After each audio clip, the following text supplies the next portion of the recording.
Aha! Hello, all you happy people. This is the live stream for February, he said, ridiculously enunciating when he didn't have to. Charles Stealing Thomas my is with me so far. How you doing, Charlie? it's trying to steal my gimmick. That's nice. But anyway, how y'all doing, people? I hope that you are doing well, and I am trying to make sure this stream is going to be at least somewhat interesting. Yeah, and fill all the dead air. I like it when I don't have to do as much work. Well, don't worry. We will find some things to talk about. Look at the things and see what's going on in the whole world and everything else. Yeah, I haven't had really a chance to look into it that much. It's been that kind of week with, two of my kids being sick and all that wonderful Well, I hope stuff. they feel better, Yeah, Oh, they're better and they're back at school. But I mean, I've kind of been out of the loop here the past few days. oh well, here's something interesting we can talk about. According to this is from the U.S. Say today that their House approves measure to force U.S. troop withdrawal from Yemen. That's nice.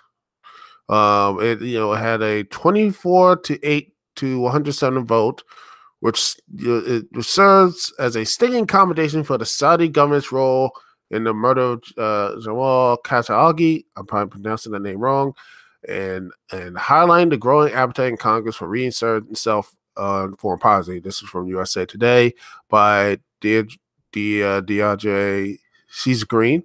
But it's specifically saying getting our troops out of Yemen. Yeah, it looks like it actually. Because for the most part, we don't have that many troops in Yemen. They're over in Somalia flying drones. Yeah, well, but baby steps, Yeah, baby steps. Seems like we've been doing baby steps for 200 years. I don't know. I think that's really the issue is that it is just it's the same issue that we have been through for so long about this stuff here.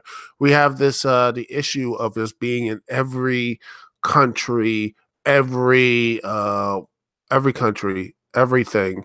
That's just it's frustrating and sad. And looking, seeing this type of, it is a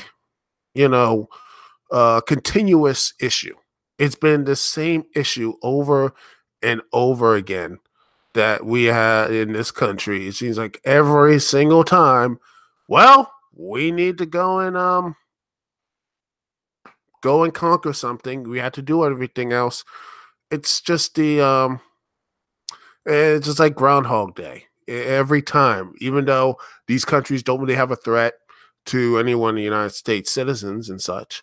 It's just only like it just seems like they just do it just to to improve the American empire, which doesn't care. And by the way, it doesn't matter who's in office. It's just like it just continues as really doesn't. No, it's funny how everyone else now the Democrats have suddenly found religion and just says, oh, well, we're going to try to strike back at Trump and his like empire stuff. Meanwhile, when President Barack Obama was doing all these the bombings in all these other countries, they were quiet as a mouse. Just Yeah, and now they're talking about Venezuela because, I mean, yes, it is fairly obvious that Maduro completely rigged the election down there, but it's funny how the U.S. government only seems to care about that when it's in a country that has a lot of oil. Oh, yeah. And by the way, it just seems funny about everyone's yelling about the Russian narrative every 5 minutes. Russia, Russia, Russia. Now it comes out the United States may have had some sort of hand in the whole Venezuela thing. And it's just, it's business as usual. It's like and that's why I can't take anyone who talks about this stuff seriously. I can't take this seriously because of the history of this country has been going back since, people who are, a lot wiser than us has talked about this. Like not just people in, libertarian circles, but also civil rights circles like Martin Luther King or Malcolm X, since it is Black History Month after all. Malcolm X was talking about this like back in the I believe in like in the late 50s, early 60s, talked about military stuff like what Mag was doing, I think in Latin America, I believe. Well, and Eisenhower was warning us about the military-industrial complex. Yeah. All right, let me just I just gotta see. All right, I just want to remind everyone right quick about the live chat that is on the YouTube page accompanying this video. And if you are watching this live and you do a super chat, I will read it out within reason. Don't want people to push a whole lot because I've seen channels get like community strikes because of what someone else put in a super chat. It's like, how is that the channel's fault? I know people are, well, then again, like you said once before, it's the internet, anyone can say what they want. Problem is, it's just the internet, anyone can say what they want. But let me see. Yeah, but that's becoming less and less the case. You have to stick to the index card, and it all has to be in this approved stuff. And if you say anything that deviates from the index card, then it's hate speech, and we're going to shut you down. Yeah, to me, it's silly because all you're doing is making martyrs, and when you make martyrs is how many people would have heard of Count Dankula if all that hadn't happened? Yeah, that's what it is, and it's the type of stuff is all you're doing is just feeding them, more popular and more stuff, which is to me silly. And Streisand effect, people, Streisand effect. And even worse, you're wasting everyone's time. Police time and doing all this other stuff. Meanwhile, real crimes are probably going to be ticking up, assault, robbery, burglary, those type of things. And policemen, the police officers and such are going to be sitting around, worry about these, like the hate crimes and such, legislation and such, but there's no one's actually doing anything. And then, crimes start packing up and that becomes more authoritarian. And well, next, you're living in more of a police state than we actually are in. But because it's like if you got people like Richard Spencer, I think is one, and like Milo Yiannopoulos, and I don't think I would have heard of either of those people, even so much as heard of them, if it hadn't been for everyone else making a big deal about, oh, there's all this hate, we have to protest them, we have to deplatform them, we have to shut them down. Never, again, and it's funny how they say deplatforming works, but now they start coming back around on them and such. They're starting eating themselves, and they don't want to have this deplatforming now anymore. They don't like it. They don't want that type of stuff. It's just, I sit back and I'm like, exactly. It's always, it's always going to come around, and the people are angry now. Like, what happened? I'm like, this is what you wanted. You wanted this. You wanted. You look what happened to the Congresswoman. I think you don't talk. You didn't hear about this story about the Congresswoman who is got into a bit of trouble and such. Oh no, I haven't heard this one. What's going on? Okay, a Congresswoman. Let me just see if I can find. Where is it? Be sure to send me all these links, and I'll get them in the description when this is over. So okay. Yes. Here's the story. Let's see. It was the it was ɪᴛᴏ Omar. She is a congresswoman for Minnesota. She is a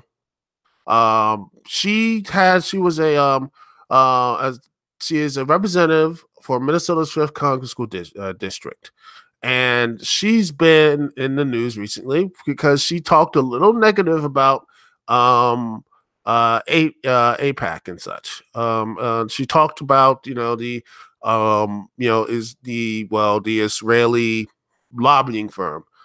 And next thing, people were angry at her, saying, how dare you? This is anti-Semitism, all this other stuff, trying to deplatform her. But, it's kind of funny how, because at the end of the day, she was said that on Twitter, this was on Sunday night. I'll link this in the description. I think this is on the Daily Beast.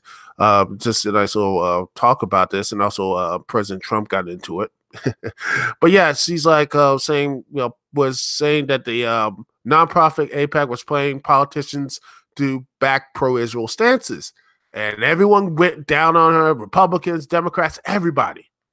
And it got to a point that she has to apologize. She was basically bullied and, well, not really deplatformed, but just bullied to a point that she had to apologize, thinking that she said this racist stuff. And then next thing you know, a lot of people just started to back her up. Some people on Twitter backing up, some saying that it's racist and stuff. But I have an interesting, put the link here, tweet here if I actually but in general, do not apologize, because they'll just take that as an admission. Oh yeah, and now eat you for lunch. $2 from face value. He just says test, so I guess the test worked, and thanks for the $2.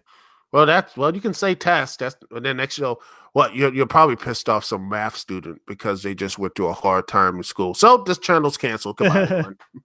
So yeah, but yeah, here's something I retweeted and such, which is it's funny because it's actually reminding me of a little bit true. Is that it's interesting that Israel, it was at the Prime Minister Israel stuff. This is right here, which is funny, but it's like really just sad. And at the same time, I'll put this right here, and right here is this right here. It says, this is a thread right here. It says the original stuff says, what is important about this meeting, and it's not secret because there are many out there, many of those, is that this is an open meeting with the representative of the leading Arab countries that are sitting down together with Israel in order to advance the common interests of war with Iran.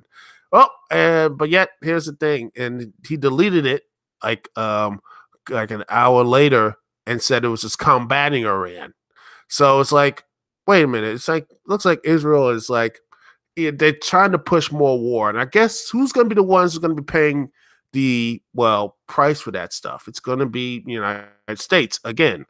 To go in these wars, these boondoggles, and more disrupting of the Middle East, more lives lost for no reason, for legitimately no reason. And the AIPAC stuff is pushing all this down for both politicians and everything.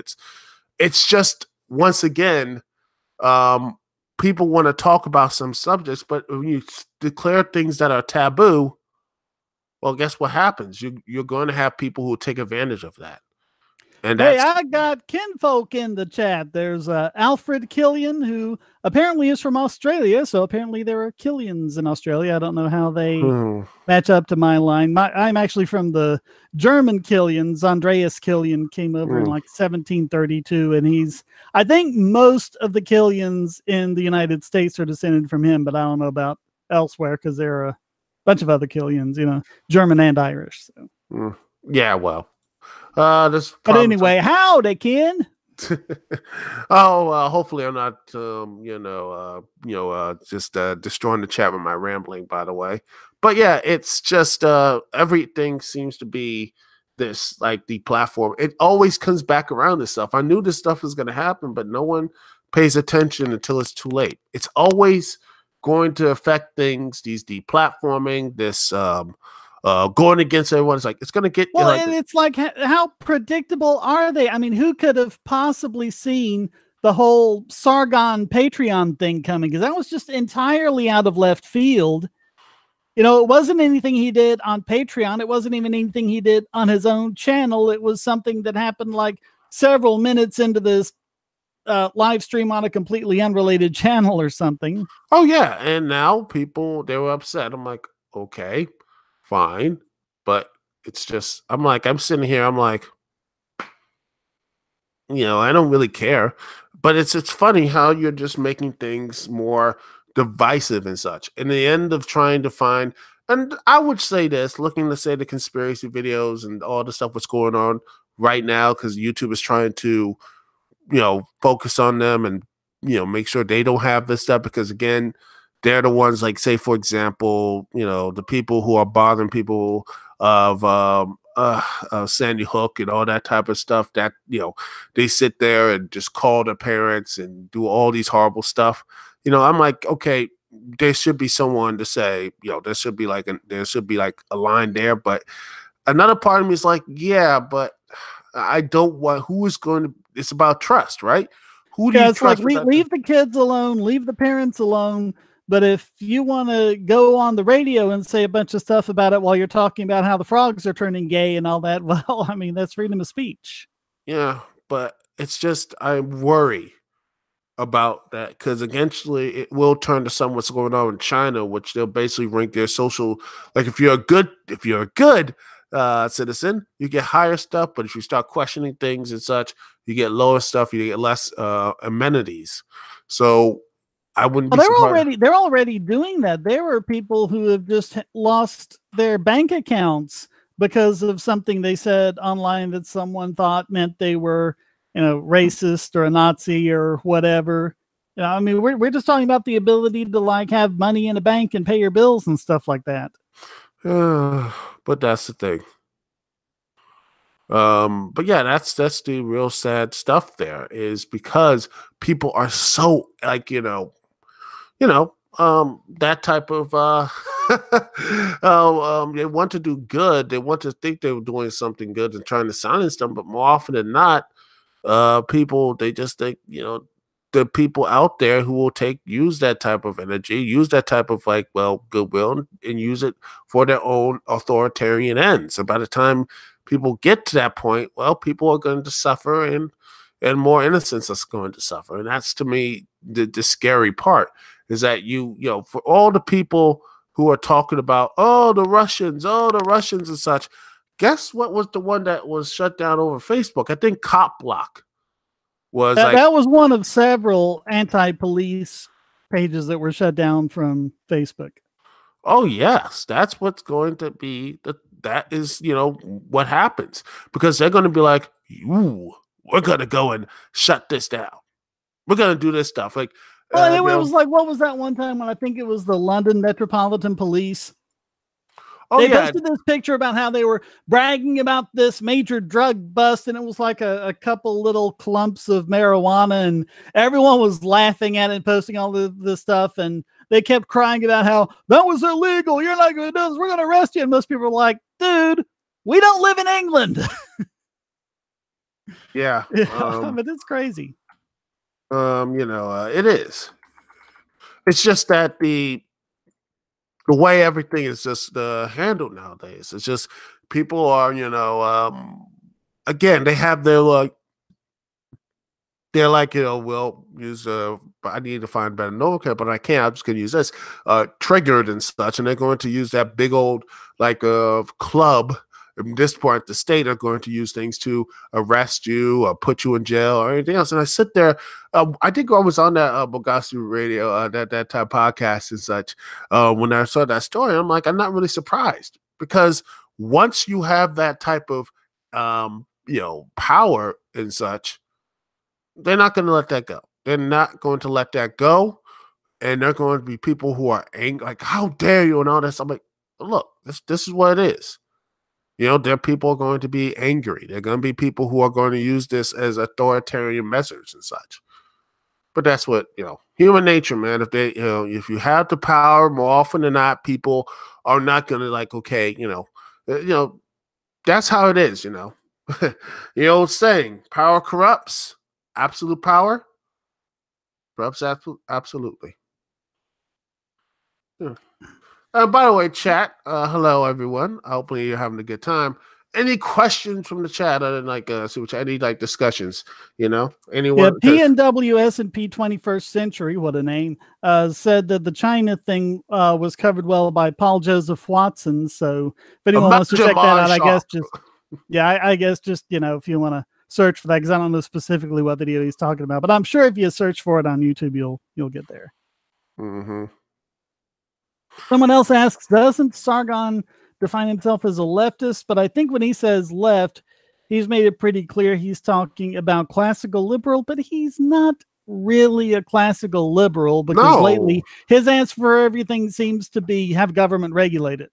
No, that's not really is that type of class. I think he's like the Clinton type of leftist, you know, trying to go back to those days of the 90s and such, that type of liberalism. But that's not ever going to come back Well, again. that's not quite as bad as what we have now, because at least back then they were at least paying lip service to things like freedom of speech. I mean, you know, he did try to do things like ban violent video games and force, you know, V chips and Clipper chips. And so just search for those, search for V chip, search for Clipper chip. Look at what he was trying to do with those, you know, all the export restrictions on encryption and all that. But yeah. Yeah. And again, but at least, I mean, this is so much like the Twilight Zone, because when I was growing up, the left, you know, this was in the wake of, you know, Vietnam and all the stuff going on in the 70s and into the 80s. And the left was always like, you know, we have the right to protest. And Republicans were all like, oh, we need to ban, you know, pornography, and we need to ban all sorts of, and now it's like completely the opposite. They've flip-flopped. They've completely changed sides. Yeah, but that's the thing. That's the, you know, it's always been, it's the, it's always the, you know, the opposite type of stuff, because again, it's how you it's how you program, it's how you know, how it is, how power is, you know, how do you win a war? By playing both sides. And that's, to me, when you have at least the lip service. But right now, I don't know what type of Freedom Party and such, and I just feel so bad for people who live with, you know, try to, for example, look, I mean, the people who hate third parties and such, like, after the 2016 election, even the 28 midterms, you know, the absolute anger of third party. I remember when there was a special election or something, and the Democrat lost because, you know, he, you know, didn't get enough votes and everything. Everyone blamed the third party voter, even though they always do. The math didn't check out. I'm like, it's like, oh, wait, are you going to look and say maybe it's inwards? Maybe, you know, maybe the Democrat didn't, you know, expand his policy and such. But no, let's blame them. It's the same thing like Republicans did. When Democrats were winning with third party, they didn't say a dang thing. Now heck, people looked at Ralph Nader. They still blame Ralph Nader because of 2000. I'm like, no. Look, Al Gore did not run a good campaign. That's it. No, and neither did Hillary. She didn't win not one, but two campaigns. Two bad campaigns. Because once again, she just underestimated her opponent, and arrogantly and such. No one wants to take that out. It's to me frustrating. It's frustrating, and you know, why do people still you know, I don't get it. I just don't get that type of negative, that type of thinking, that you're going to blame someone who's looking outside the box. I mean, you blame people who vote for, you know, Libertarian, you know, the Constitution Party. I mean, the Socialist Party, people blame them. Like, even though, you know, the Democrats are trying to play so much lip service to the socialist movement. I mean, they're like, you know, at least they'll say, you know, people who do vote for them, like, I'm going for the full thing. I'm not going to get like the half or 1/5 or 1/6 version of my like socialism or whatever. They want to go to the socialist. They want socialism. They're going to vote for the Socialist Party. I mean, that's, you know, and they'll blame them. Like, how dare you not vote for the 1/10 thing that you want to get? I'm like, it's just like, well, and it's like the rhetoric the whole time is, oh, well, libertarians are just Republicans, and if you vote libertarian, you're really voting for a Democrat because you're going to take votes from the Republican. But then when the Republican wins, all of a sudden we're taking votes from the Democrats. So how does yeah. I don't get that either easier. Here's something interesting. What do you, it says 0 or whatever that it looks like those old-timey zeros early in the computers where they put the slash through it. Yeah. It says, what do you guys think of voluntary communes? Is multiism moral? Mutualism moral if it happens voluntarily? I would say mutualism is not really moral, because it's basically you set something down, turn around, oh, you're not using it anymore, I get to take it. No, yeah, exactly. I I don't think that's going to work anyway. I mean, even my, people around me and such, family members, like, they like private property and such. And I think voluntary, I think maybe like sharing and such, that is like more if you have voluntarily say, hey, here's a part of my, water. Here's some of my water I'll give to you voluntarily. That could be music, but that's sharing. That's sharing, what I have and such. Yeah, well, I mean, if it's voluntary, then it isn't anything other than, anarcho-capitalism, because all of the other forms involve aggression in some way. It's like I had a few weeks ago a socialist on my channel, and they have to deny that Venezuela and all these other countries are socialists. So it's like, well, it just means that workers own the factories. It just means the workers own. No, it doesn't. Let's say we have a purely voluntary society, and for whatever reason, all the factories have set themselves up as co-ops. So you have the shoe factory, and it's a co-op, and you have the shirt factory, and there's a worker co-op running that. What happens if you have shoes coming out the wazoo, but no one has enough shirts? You need some workers to stop working at the shoe factory and go and work at the shirt factory. In capitalism, that's done with a price mechanism because you can make more money making shirts, so they're going to go over there voluntarily. But I mean, the whole point of socialism and communism is you're getting rid of that, and you're getting rid of money, and you're equalizing everyone. So you're going to have some authority to say, hey, you people, you 20 people or whatever, stop working there and start working at the shirt factory. And if they refuse, you got to be able to do something to make them. And guess what? You're a government if you do that. You're a state. Oh yeah, I mean that's what it is, but it is. I always, I like the whole non-aggressive principle. That's what voted me onto, because more often I look around, there's a lot of aggression in such how countries and states have, and then in government it's a lot of force, and people just like it, they like the good stuff, but they ignored all the bad stuff. I'm like, you do know all this bad stuff is going to happen, and it builds up, and well, here we are right now. That's to me is just the dishonesty.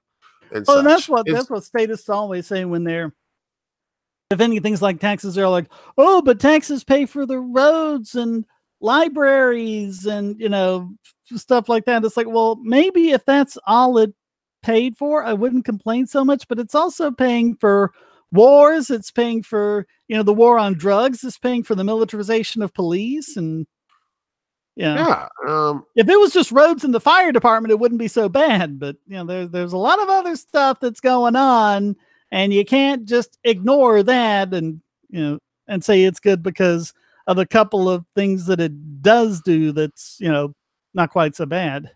Yeah. And it's like they're trying to ignore the guilt. Like they want to pass through and such. Like it's not okay. Like all that evil, but they do good things. Good things are all good. Just to assuage their guilt. It's like they're trying to how people are like, okay, oh well, all this government stuff, this government thing is bad, and all the bad stuff happened. But like, well, hey, they got a hospital, a library, and they built roads, so it evens out. I'm like, the Domino's started building roads. They're a company, and nothing stopped them for doing it. It's like we can find other places and such, and you can do other things, and people will want to do them. People want to build libraries, let them build a library. You don't want to build like a swimming pool or a community center, let them build a community center. Let them, do all this other stuff. But when people say they could do it independent, they get so scared and terrified about that stuff. Black Spruce says, all right, let me raid your house and take everything you own, then leave you a moldy sandwich. Responding to that, you get stuff for it, so it's not theft. Well, even if it wasn't a moldy sandwich, it could be the best sandwich on the planet that anyone has ever made, and it still wouldn't be right to raid your house and take everything you own because of it. Yeah. Yeah, that's what it is that people still have that type of stuff. And I think a lot of, we kind of, again, as a society, we ignore this stuff, and to me, I always look at how human beings, when I look at this stuff, I look at, say, hierarchies, things like that, and maybe human beings will always have that type of hierarchy stuff, and I think there is people who like to look at the like, okay, this is someone who's follow directions, leaders, that type of thing. But I think we can reform and make things better. I mean, in fact, this country is so schizophrenic of what it is, because we keep saying the people say it's a democracy. I'm like, this is not a democracy. Or they say, oh, but it's a republic. No, it's not even a republic. Not anymore. It's more of an oligarchy. And I don't think it's pretty much all governments throughout history have pretty much always ended up being oligarchies when you really look at them, because it just ends up being the ruling class versus everyone else. Yeah, and that to me is a sad part of about all these things, is that you have so much people who are just like, oh well, this is gonna be good. Like, no, it's not good. It's not actually, it's so many people who are so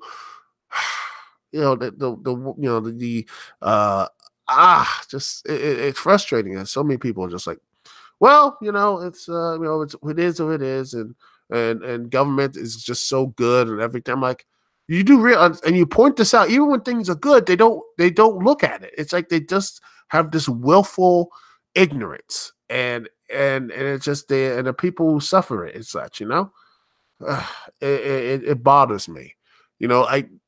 I'm like, fine, if you want to have a government, fine, but we have to have a citizenry that is smart enough and has the will to look when the government is doing wrong and evil, to stand up and try to correct the issue, not just say, well, passively ignore all the sins and such. Yeah, and people say, well, the real thing is about rich versus poor. It's not even the rich. If you're a rich person, but you're not in that little crony club with government, they don't like it. So look at how much they go after Jeff Bezos versus how much they go after Warren Buffett. Exactly. If you kiss the ring and pay the toll, they won't go after you. And it's not even that stuff too. Heck, you look what Jeremy Espin, that dude who has been, doing all the illegal dirt, he's done. And guess what? He's basically walking away, because again, he has, once you have those powerful political friends, you don't need to do anything. I know it sounds conspiracy theory and such, but when it's happening in real time and people can see it, what else can you say? It's just it's and by the way, PNWSMP 21st century, I wouldn't say liberalism is a cancer and disease. I think it's just the look of like people who take advantage of people who want to do good in that type of side. The manipulators and the people who look at the end of the day use authoritarian and such are the true disease and such. Well, it's a term that's been co-opted, because remember, Hayek called himself a liberal. I think Spooner even called himself a liberal. They use that word to refer to themselves, but the progressives at some point ended up completely co-opting that term.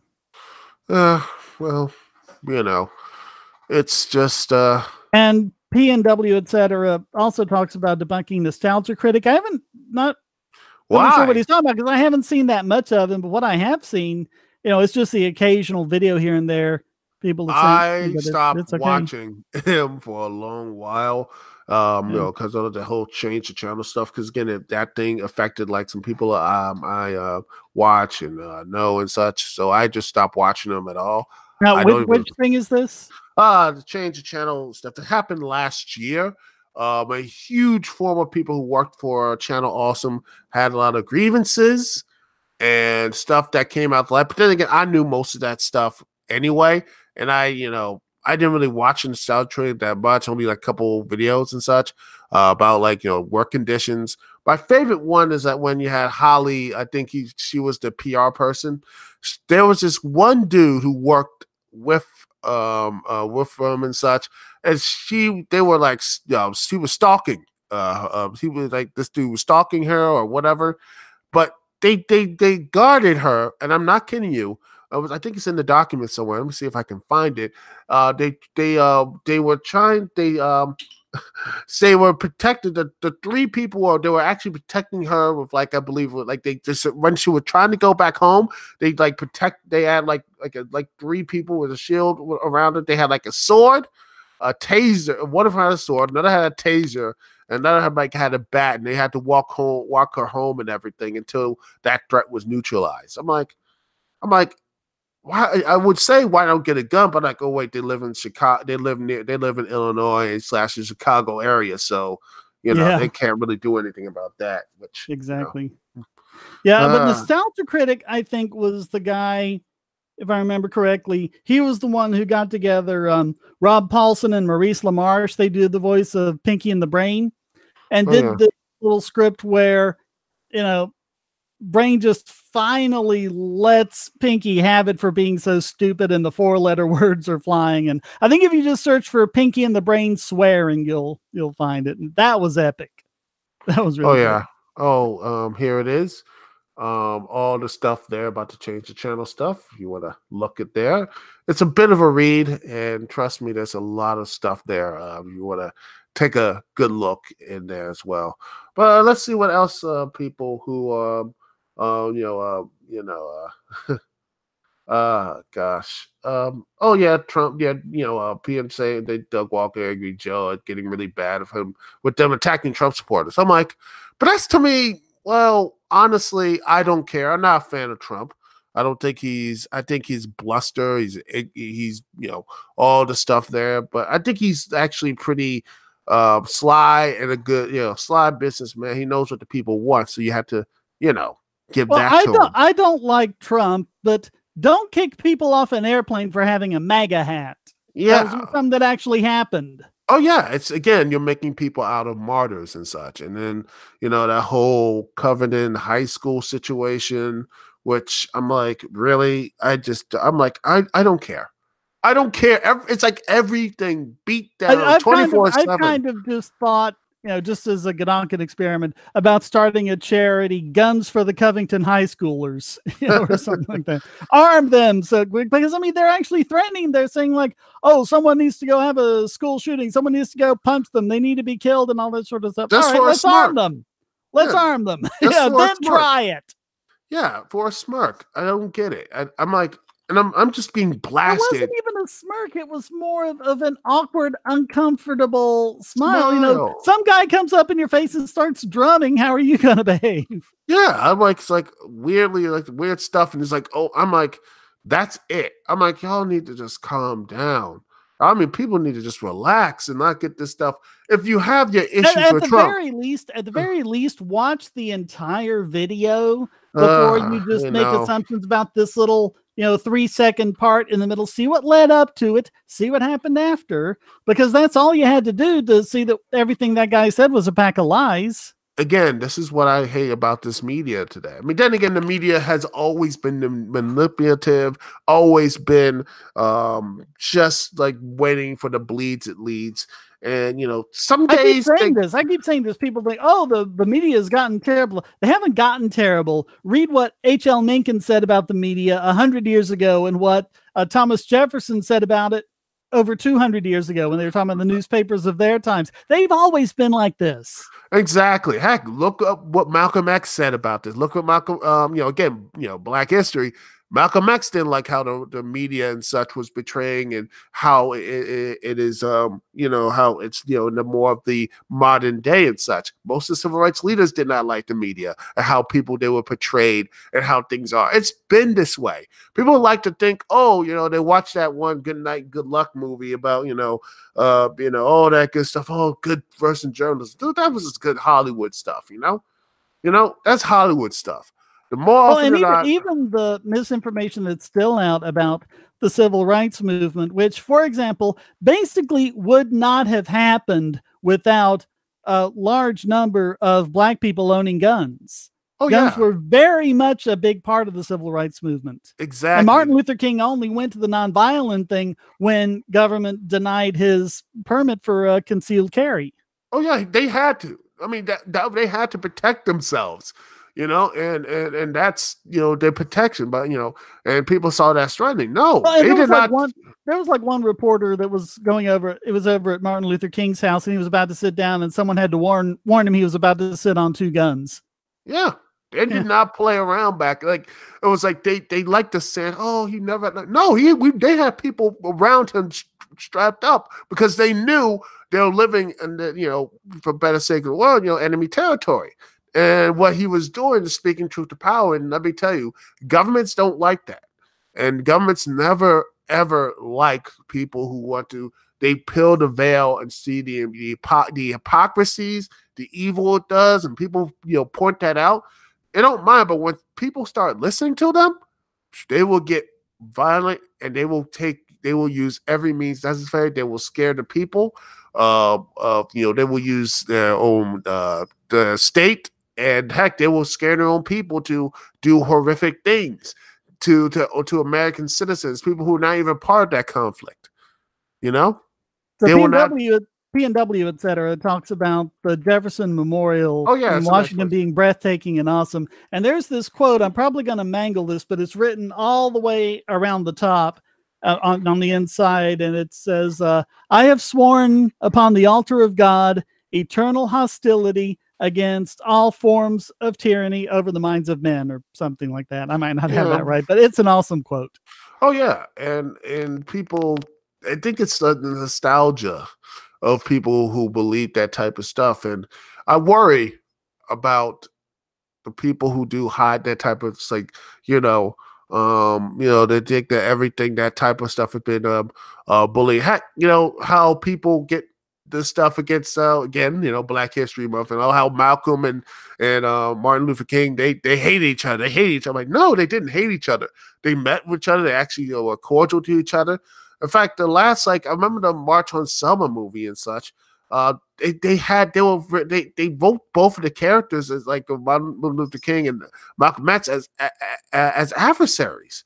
I'm like, no, they weren't, and that to me is that's dangerous. I think they were more like good cop and bad cop, because Malcolm X was this radical talking about all this stuff, and Martin Luther King was like, okay, don't listen, talk to me. You don't want to listen to him. You don't want him to lose control. Just talk to me. You can talk to me. Exactly, and they weren't antagonistic. They weren't evil people to each other. They were cordial, that sort of thing. And I always wonder what would have been like if they were still both around. I think they would have been more of a positive force and such, because I think he was more about self. For all you can say about Malcolm X, he was always about self-reliance, about owning people own property. Like, he did not just saying, I remember looking at old stuff. He said, he's like, why you want to get a job? Why can't you make your own job, or get a job at a supermarket? Why don't we build our own supermarket? Economy, all this type, keep money flowing in. That sort of thing. That's because economics is power, and it just seems that a lot of people just forget about that. They don't know about the power of economics, how economic freedom is such more of a better equalizer than I think that what we have right now, because it just seems that we're just so we like, oh, why can't we all just get along? Which is nice. I'd like to get along with everybody, but sometimes people are just they're very ignorant and that sort of stuff. But yeah, it's well. Here's a fun fact about Malcolm X, because before it was Black History Month, it was this thing called National Brotherhood Week. And I forget, you probably know what year it was that Malcolm X died, but it was the very first day of National Brotherhood Week. Malcolm X is killed. Yeah. So that's it's a shame, because again, great leader, but yeah, he just assassinated and such. He had so much. I think he had more to say, and it's a shame, stuff like that just go. Never forget, and if you remember this, then nothing in politics will surprise you. Gandhi was assassinated by a fellow Hindu. Yeah. That's all you need to know about it. Exactly. They will find people in your own. I mean, it's scary, isn't it? That you don't know. It's the people you never see coming. And it's when I look at something like again Malcolm X, who he started off rough with his life, but yet did later on after he got out of jail, he changed his life for the better and became someone fought for people, and he's only like around 40 39 years old, so he had a lot more life to give and such, and it's a shame. And and it's talking more about peace and such, but yet in the end, violence took him and such. It's just so sad. And by the way, B Vegan says government is in a way making it hard to start your own. It's true. Yeah, it is. It's hard to start your own business. Yeah. It is. Yeah. It's like they have barriers and barriers and barriers, and people wonder why. It's like, got to protect your cronies. Yeah, and it's sad.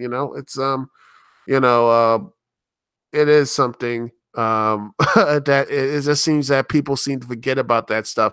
It's the hardest thing is like start a business, do these things, and once you finally do start one of these businesses, it's not guaranteed to be like something that's going to be that sort of stuff. But yeah, I'm looking at most of the chat. It's like I think Patrick Rooney said Malcolm X was better than JFK. Changed my mind. Nah, I think he was. Well, you have Zero before this scrolls off the top.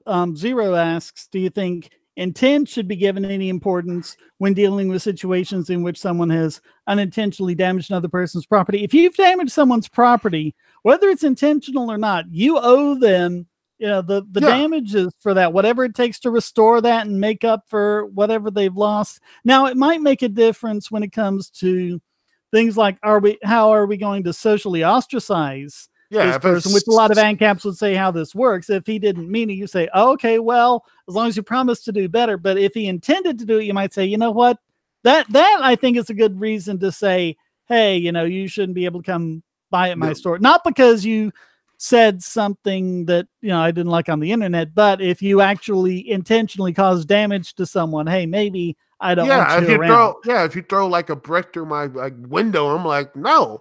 Oh, because I'm this, that. I'm like, no, you threw a brick at my window of my business. I'm banning you. You are, not only you're going to pay recompense, but you are banned from this store, or until I see that you have become a better person. It's not a lifetime ban, which some places you might have to. But if you are acting like some, like a not a good person. I think it cut out there for a second, Charlie. Yeah. Yeah. But anyway, Patrick Rooney, and maybe you can confirm this because I don't really know a whole lot about this, but he says that Malcolm X was killed by other black people. I think some it was like other black people. It was some people who got really flared up because I think the reason why was because of the his comments about Elijah Muhammad, about him when he broke out of the Nation of Islam. And and I'm like, it's just, I'm familiar with that part. Yeah. And you have and a lot of this stuff is because of some people put the blame. Let's see if I can find the the person's name here, because he was let's see let's see the person here is let's see, Louis Farrakhan, who was at the time very angry that Malcolm left. He was angry, and I think he had a lot of fire and preaching and such, against Malcolm, and I think he apologized to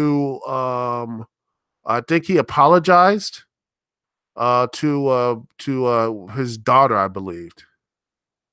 Now, there was something about the guy who assassinated Martin Luther King. I forget his name, but there was something about his family has always insisted that he didn't do it, and they've been trying to clear his name. But I don't know whatever happened with that. I think he probably did. I think the family is just like still angered, and it's like, it's a probably denial, but I think he did do horrible.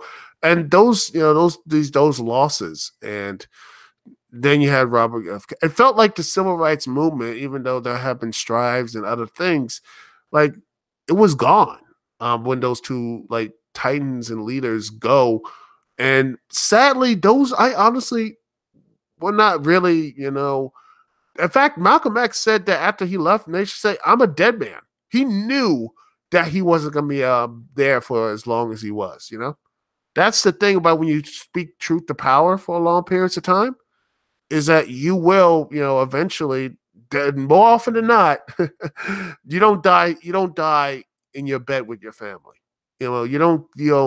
It's a rare thing, because even the founders, they, we kind of, and there's a lot of stuff about America, and it's like good, bad, all that. But I mean, let's be honest, they were traitors to the British crown, and more often than not, what happens to traitors, man? You take them down. Even if they're the most nicest that's why people, after they signed the Declaration of Independence, they went into hiding. Yeah. I mean, that's what it is. If they don't care if they were the nicest people, like, oh, well, no. When you have traitors, they to the guillotine. To damn heck, they're probably.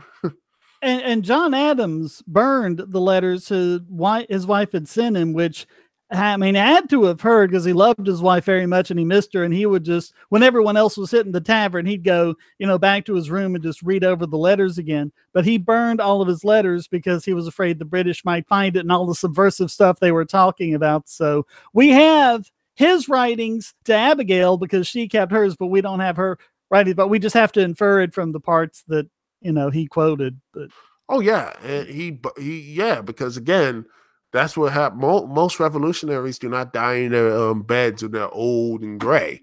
They did. Although John Adams did. Yeah, John Adams did. John Adams and Thomas Jefferson both died on July 4th, and I think it was within like a couple of hours of each other. Oh yeah. Something like that. And apparently John Adams's final words were, "Jefferson lives," but he didn't know that Jefferson had just died. Yeah. Jefferson died before him. Hold on 1 second. I gotta get something. All right.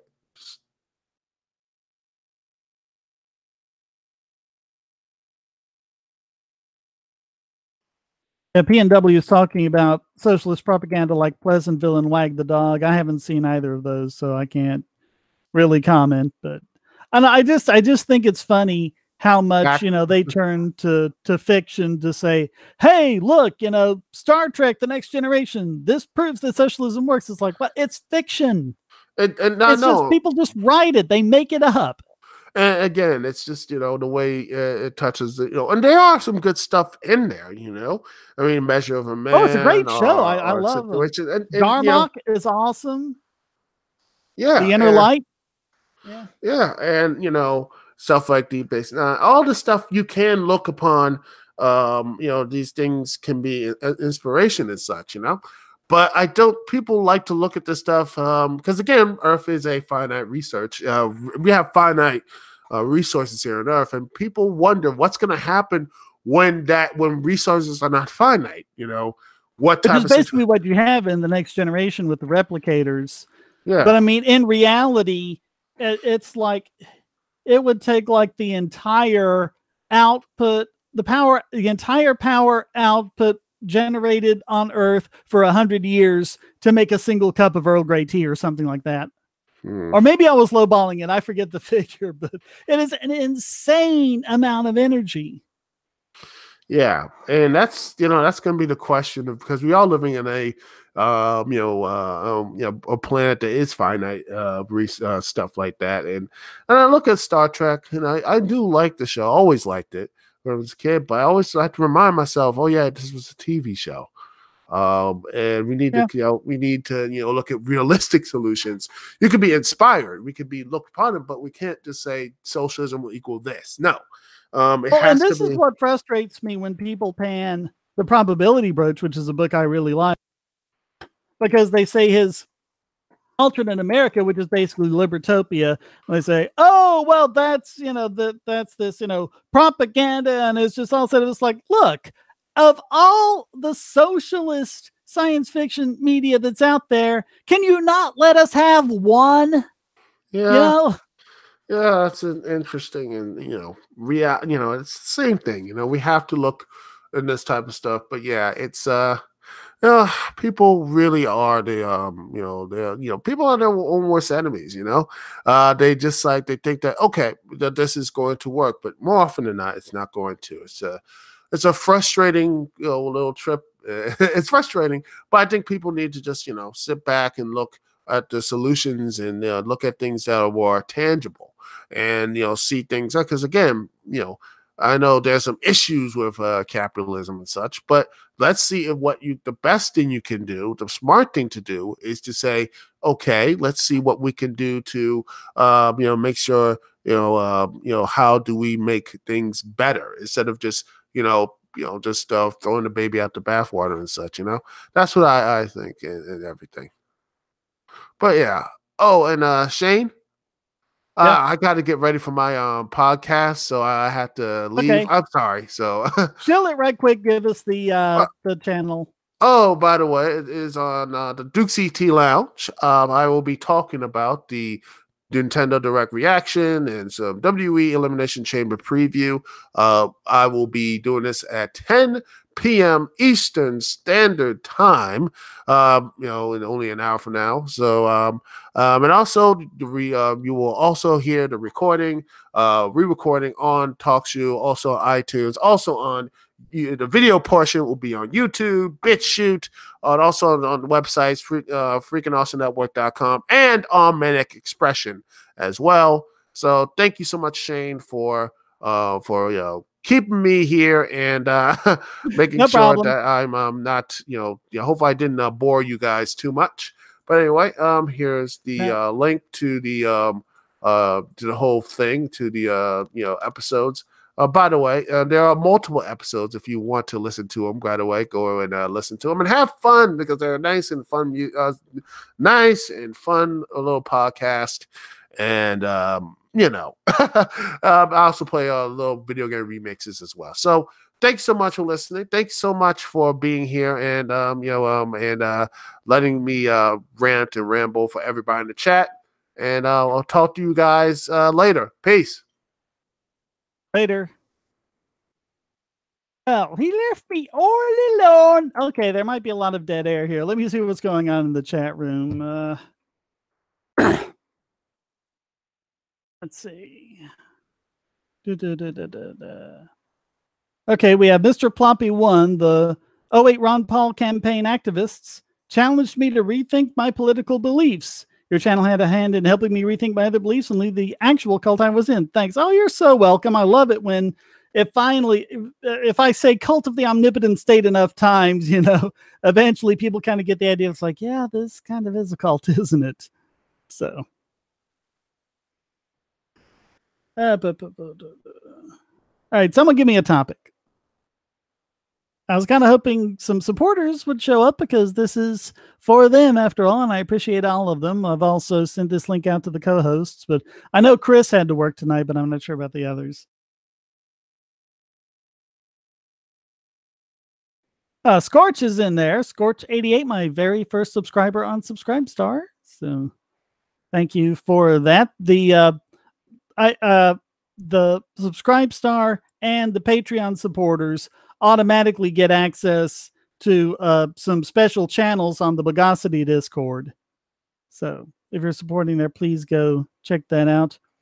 Green New Deal. I think what I'm going to do with the Green New Deal, I haven't done this in a long time because most of my videos are scripted, but this is kind of a long thing. So I thought what I'd do is just kind of load it up and just kind of go through it kind of off the cuff, because just glancing through it, it's nothing new, but I might just kind of go through. If I run into anything that might do more, I might, pause it and look it up or whatever. But I think I can probably just do it off the cuff because, like I said, having a couple of kids sick and then other stuff going on, it's kind of taking up a lot of video making time for me, but I'll see if I can get something out on that, because a lot of people have been requesting it. So, see, status claims social. This is from Mysterious 777 Cross Nocturnal Servant Cross. Status claims socialism is based off of trust, yet they don't trust their citizens with their own money that they steal. Yeah, well, that's true. Yeah, but they keep saying it's like, oh, well, if we just set up this system, people will magically become good and generous and whatnot. No, people still respond to incentives, and the best way to get them to behave is to make them pay for not behaving, for misbehavior. If you misbehave and then say, well, you did something terrible, I'm not going to shop at your business anymore. Let's see, you and Ashton Birdie definitely have the same personality. I don't know who that is, because both of you guys are smart and always challenge both sides. Well, thank you. I try. Canadian Supernova, I'm not a video game person, so I couldn't really say what the worst video game ever is. So, wish I had time for that. That would be kind of fun. This was a couple of years ago when I got my really souped up AMD video card that can do 4K video. It actually came with a free copy of Doom. So it's like, okay, the new Doom, I downloaded it and, from, I think it was from Steam, and I never got a chance to play it. Never even got a chance to pull it up. So, that's just how it is. So many things I like to do, because a lot of the videos you see the piano in the background, if I just had more time just to sit down and practice the piano, because I can sit there and just sit down and play something to kind of relax, but I'm so out of practice on it that I'm not really that good at it anymore. But Doom 2016 is so good. Yeah, I think that was it, 2016. That would have been like, maybe it was 2017 when I actually got it, but anyway.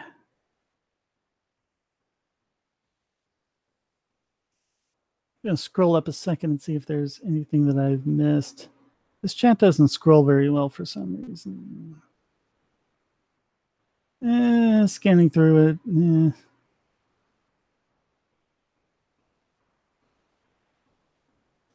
All right. All right, no topic, no one else here. I don't really want to sign off early in case there's other people who want to talk about stuff, but chat room, help me out here.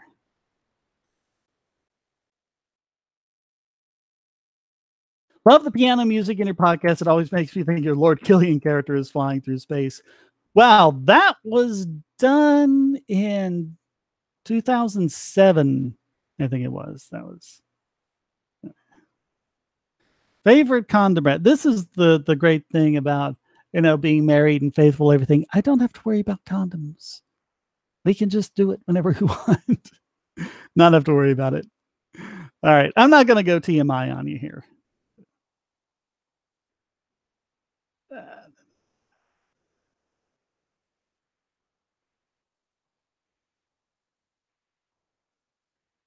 I'm trying to think back to actually doing the music for Bogosity, because I think I had to do that MIDI because I was still recovering from being hit by a drunk driver. So, and there was a lot of sampling and looping and tracking going on. So. All right. Rai Mayo 81. I have no idea if I pronounced that right. Probably not. If there's a way to mispronounce it, I'll do it. What is the best way for a society / for people to function in, regardless of external appearances? Is such a thing possible?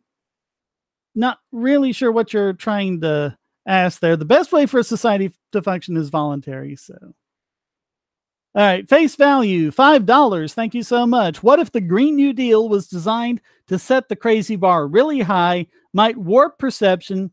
It makes crazy things look okay. That kind of sounds a bit like something C쏘sဃ would say, because he's kind of into the whole, controlled opposition thing. When something's that stupid, it's kind of like, wait, are they doing this on purpose to make everyone else feel sane? But, in all probability, they're just stupid. I'm sorry, I hate to have to break it to you, but there's a lot of stupid people out there. And I mean, there are people who are smart in other ways, but then stupid in terms of economics. How you doing, Scorch?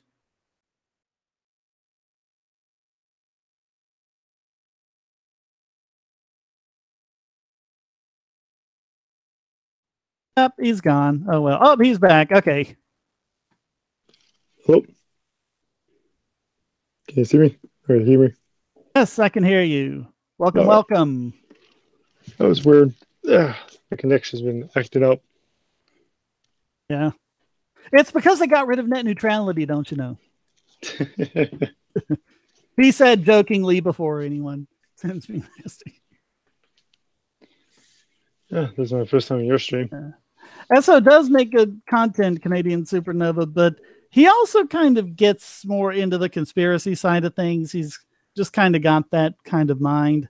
So Zero or whoever says gradualism or revolution and why. I don't think either one.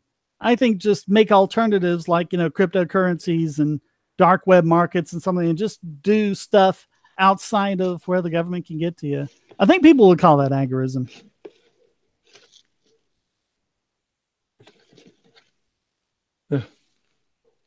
Sorry, I've been working here.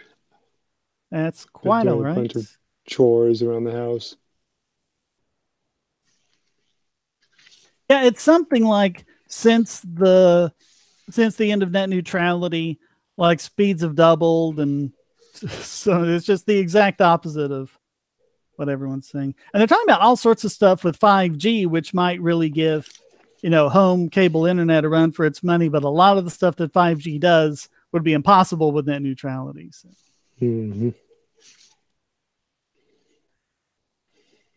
Also, net neutrality was focusing so much on the bandwidth speed, like how many megabits. And it kind of reminds me of that time in digital cameras when everything was about megapixels. And like there's other stuff that matters, like sensor size and all that. Well, there's stuff that matters other than just your number of megabits, like things like dropped packets or whatever. So. Oh, yeah. It's been a while since I've seen that stuff. Yeah. I mean, if you're like Skyping or on a Hangout or something like that, and you're kind of cutting out, a lot of people think, well, I need faster internet. You probably have internet that is plenty fast for that with modern compression algorithms. What's happening there is packet loss. The packets just aren't making it to the other end. Net neutrality did nothing about that. It's mostly computer stuff. I leave it to my brother. He's the one who really knows all this stuff. He builds his own computer and all that. Yeah. Not a political question, but what is your favorite beer that you like to drink, Shane? That would be Root, because I'm a non-drinker. IBC root beer is the best. Yeah, I don't drink much Angry Orchard, I guess, if I'm going to touch alcohol. Yeah. Here's a good question from Pakna Sesam. Do you believe voting is inherently unethical or simply a waste of time? What do you think about that, Scorch? I mean, if you're voting like within a company or a group of people peacefully, that's fine. But when you're voting to use a force onto someone else, then that's when you cross the line. Yeah, but it's like you can vote like last year, that we had the election to one of the things on the ballot was an increase, a half-cent increase in the sales tax. So I went and voted against that. I don't see that as unethical at all because I'm trying to stop them from taxing us more. That's fine. If you're using it to try to just break down the government best you can, I see that. Yeah. I'll tell you my criteria on it when it comes to voting for candidates.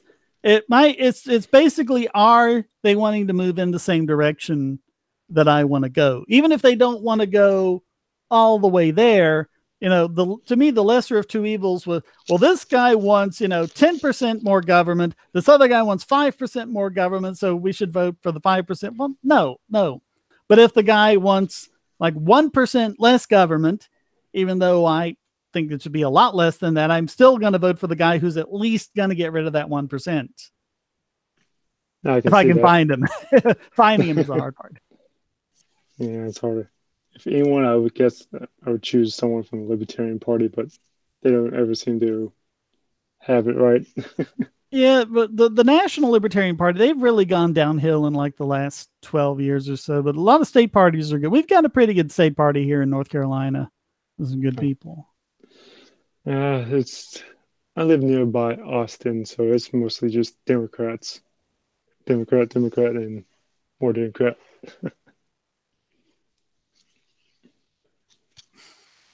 PNW, etc. Oh, wow, that's awesome, my man. Yeah, root beer is awesome. You're completely the opposite of me. I'm a huge beer and wine drinker and shots and other alcohol as well. I just never like the taste of alcohol. I don't care for it. It's just a personal thing. I don't care for alcohol either. I drank a lot when I was younger, when I was in the Army. Yeah. Well, it's like when you're in college, you experiment with stuff, but I just didn't really like it. And people kept saying, oh, well, I'll mix you a drink and you won't even be able to taste the alcohol. I could taste the alcohol. Yeah. What I used to do is I just drink until the taste didn't matter anymore. And then I just keep on drinking. I've been drunk like twice in my life, and I didn't like it either time. And the first time, because I didn't like it, and I was just kind of downing it quickly, and then I felt terrible, and I threw up, and I had a hangover, and people say, well, you did it wrong, so just, next time I just kind of buzzed, like they say, but I still didn't really like it because I wasn't quite all there, and I just didn't have a lot of fun with it. That's why I don't like it either. I don't like feeling not all there. But yeah, I used to drink and to the point I'm just puking and people's passing out around me. I'm still drinking. I have a unique ability where I never forget anything, no matter how much I drink. So people usually end up asking me every time when we go drinking what happened. Do you have an eidetic memory then? I don't think I have that, but I just don't seem to forget. Okay, so you'd remember it like you'd remember it when you weren't drunk. Exactly. 0 again? By the way, if that's not a 0, please tell me what it is, because I'm reading out 0. What do you think would be of the military in Ancapistan? Well, I mean, when you have a bunch of people with the right to keep and bear arms, when you have an army coming through and they're kicking down doors and they don't know which of those doors is going to have an armed citizen behind it, then it's kind of tough to invade. But I mean, it would have to be purely defensive because you wouldn't be able to get people voluntarily sign up to do massive aggression against someone else. But yeah, that's part of the reason why Japan never decided to go towards the mainland. They were too afraid of all the guns. Well, and it's like if you also got to figure that a lot of people will probably want to go in together for some pretty hardcore weapons, and there is a scope for a sniper's rifle, which is weird because it's actually running Linux, and it actually calculates out a lot of stuff, and an amateur can use this to successfully target things up to, I think, 1 mile, and then a professional could do it over 2 miles. So could you imagine if even just a few people in Ancapistan had that, and you're starting to march your army to that, and then they start shooting from, a couple of miles away? Jeez. They're just dropping like flies before you can even get close. Yeah, I don't think it'd be financially worth trying to take over Ancapistan. No. And it wouldn't be worth anything for people in Ancapistan to try to take over someone else. There's just no profit in it. No. You can really only do that when you can tax or print money or whatever, and therefore you don't have to worry about the costs, and especially if you can draft people. Oh, yeah. But get rid of those things and you get rid of war. At least we got rid of the draft. Now, if we can just get rid of the printing the money. Yeah.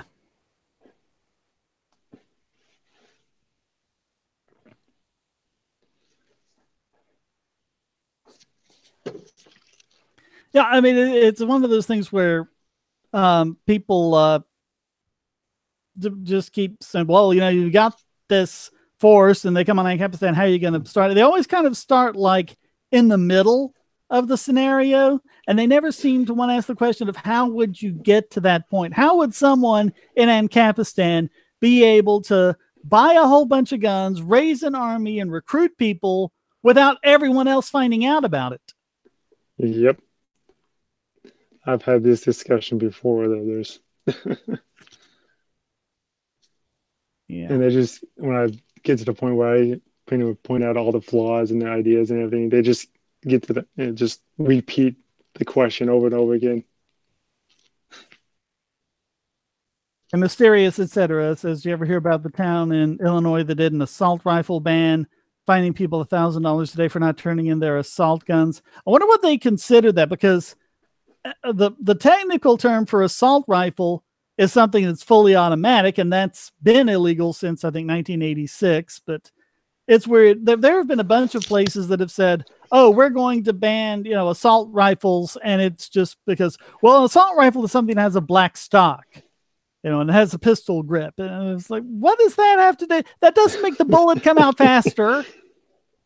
That doesn't make the person more dead. I mean, I believe there was a state that passed a law, or a city, where they ban all rifles.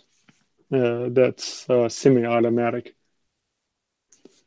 But was I'm it not fully semi-automatic? I can't remember exactly what the language was, but I just know pretty much even an AR was banned. But that's actually one of the things one of the politicians said. We need to ban these fully semi-automatic weapons. It's like, what? You know nothing about guns. PNW, etc. mentions the Fee videos that Seamus Coughlin does, and he also does Libertunes, and yeah, those are awesome. So definitely check those out. Yeah. I think he does one a week, but I don't know if that's one of each or if he alternates or whatever. But there's usually a new Seamus video every week. Thoughts on PewDiePie versus Kakistan war? I assume he means that Indian, what do they do, like music videos or something like that? TCs. That's the only reason they have so many subscribers, is just because it's basically like, Netflix has a bunch of subscribers, but PewDiePie is a guy, in his, apartment or wherever he lives. Yeah. Pretty sure he lives in like a big house at this point. He makes a lot of money, but He might. Yeah. I don't know where he's operating from, but, I mean, he's just a guy with a microphone who, has made a lot of fans, and good for him. I mean, I don't particularly care for his stuff, but, other people do. So, good for him. I think he used to do gaming videos, and now he does more just memes and news and a funny review of them. But I'm not sure who is winning right now. Is it T-Series or is it still PewDiePie? Last I checked, it was PewDiePie, but I don't really follow it. I'm just kind of getting it by osmosis. So the last impression I got, PewDiePie was still ahead. I don't really keep track too much. I just know that was a big deal, 3 weeks ago. Everyone was saying, just subscribe. Zero, how would we prevent psychopaths from somehow getting a hold of nuclear weapons? See, that's the kind of thing I'm talking about, somehow getting a hold. How would they get nuclear weapons to begin with? That's the... Why would it even be profitable to even have a nuclear weapon? Even if you had one, the more profitable thing would be to de-enrich it and set up a nuclear reactor and sell people power. There's just no profit in that kind of thing. Because, I mean, even the psychopaths respond to incentives. Mm-hmm. Because he could blow up a whole bunch of people for no reason, and it's not even like you could get the land because it would be irradiated and you couldn't move there or anything. So, I mean, it would be much greater to his benefit to turn it into nuclear power. Yeah, I don't really understand what people are saying. Like, what if he just has it and it's like, what is he going to do with it? Threaten people. Okay, then they want to stop doing business for the guy. Yeah, or if he threatens them too much, they're just going to shoot him. Yeah. People's going to solve the problem eventually. Well, because it's like Murray Rothbard pointed out, a nuclear weapon can't be targeted against an aggressor, so the only purpose of it is to aggress. So any threat of it not only threatens the person that you're threatening directly, but everyone who lives around him. And Zero also has a response to his or her own question.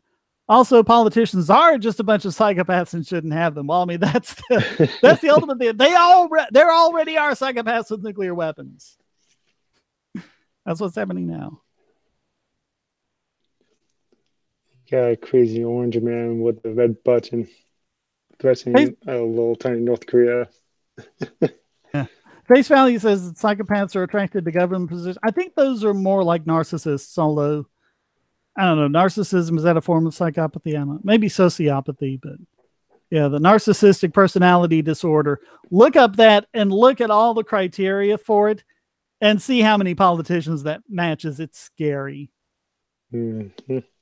You have to be to get that high and get to be where you are. Well, it's really a contest of not who's better at governing, but who's better at campaigning. Exactly. And so someone who's narcissistic and charismatic and who makes a good cult leader is also going to be better at campaigning.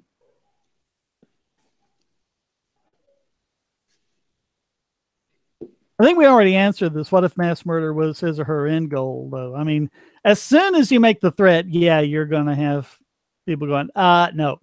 Because remember, you've got an armed population here. And not only that, people, he's going to order, he's going to have to order the parts, assemble it, and I doubt he'd be able to assemble it by himself. And those around him is going to question him or even, send out the alarms. Although oddly enough, I mentioned the probability brooch earlier. That actually is the plot of the probability brooch, because there are people who are wanting to take over the Confederacy and they're getting nuclear weapons from the alternate timeline to bring in and threaten them. So that's actually the plot. At face value, if mass murder is your end goal, you create a government. Yep, no one does mass murder like government.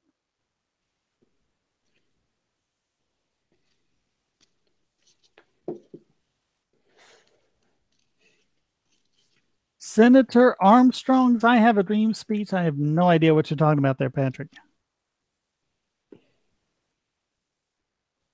Worst movie ever. I probably have to go with the consensus for Manos, the Hands of Fate on that one.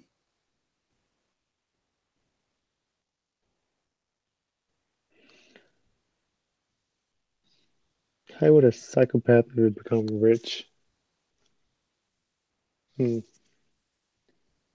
They can inherit wealth sometimes, but...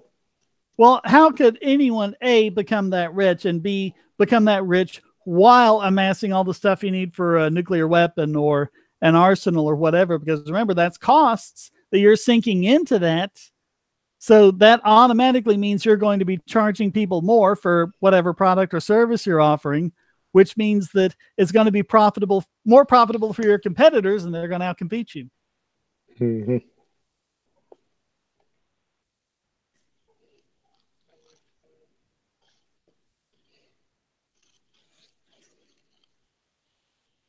Well, Scorch, you seen anything in the news lately that's interesting? I haven't. I've been unplugged from the mainstream news. I mean, more listening. That's probably into the anime. advisable. Yeah. I've been more to listen to the anime news since I'm in anime stuff. A lot of the SJWs moved over there and start accusing other people of raping others. Voice actors being much saying that the cops will come knocking on your door if you say something mean to me. So that's been fun. Face Value says the Lego movie, I haven't seen that, is a good ANCAP movie with some Marxism scattered about. I maintain that a good libertarian movie is A Bug's Life. Because think about it, they're oppressed by the grasshoppers and they have to overthrow them. But also Flick is like the ultimate free market entrepreneur. And it's just everyone else is kind of stuck in their old way of thinking. It's like, oh, we have to do this because this is how we've always done it because the grasshoppers are oppressing us. And then at the end, everyone's using Flick's invention to where they even have food to waste in that kind of fireworks-esque thing that they do at the end. Yeah, that sounds about right. I like that. What if in an alternate universe semen was white instead of red? Oh, you mean the universe where it's the Berenstain Bears and not the Bernstein Bears? That's a weird one. Weird place. Crazy universe. I am going to try time traveling later tonight, though, and you'll know I've succeeded if Tuesday comes after Monday. That's how you'll know I've succeeded. There you go. I remember I had the debate with my 2 cents not too long ago about if there was a Disney princess for AND caps, who would it be? I think remember I said Milan because she voluntarily chose to take a place for her father and fight off Huns that was trying to take over her country. She didn't do it for the emperor either. She just did it for her father. I think the Disney princess for ANCAPs would be whichever one, dissolves the government and then abdicates.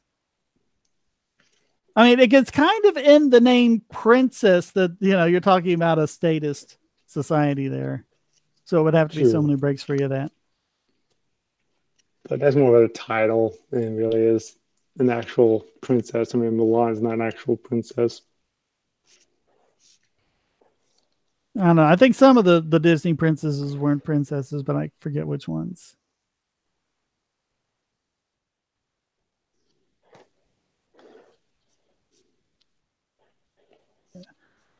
Mr. 2-cent coin is one of the best. Yeah, my 2 cents. Yeah, he's great. I like him. Everyone check him out. The princess from Shrek, Princess Fiona. Well, I mean, I guess she decided she'd rather live the life of an ogress than the life of a princess. So yeah, she never took power.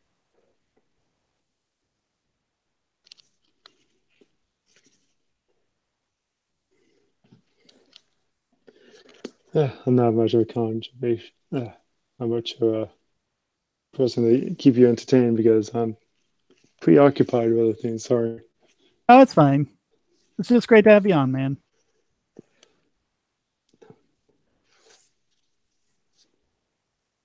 ANCAP princess is an oxymoron. Like I say, unless they dissolve the government and then abdicate the throne, that would be how that would happen.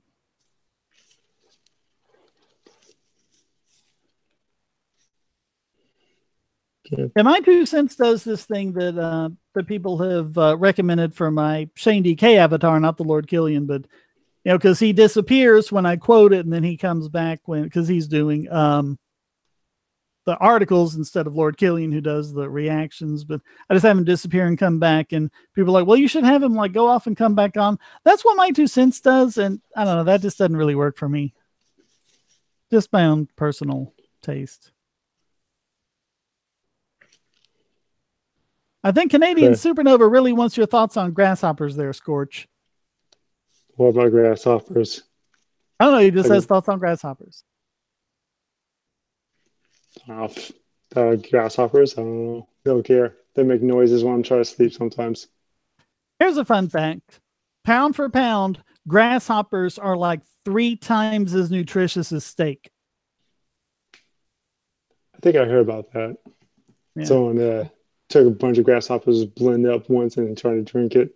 There was a place in Arkansas, I think, that whenever the 13-year cicadas come out, they actually get some cicadas and boil them up, blend them up really nice, swirl them into their ice cream, and people line up all the way down the road to get this ice cream. Apparently, it's just really, really good.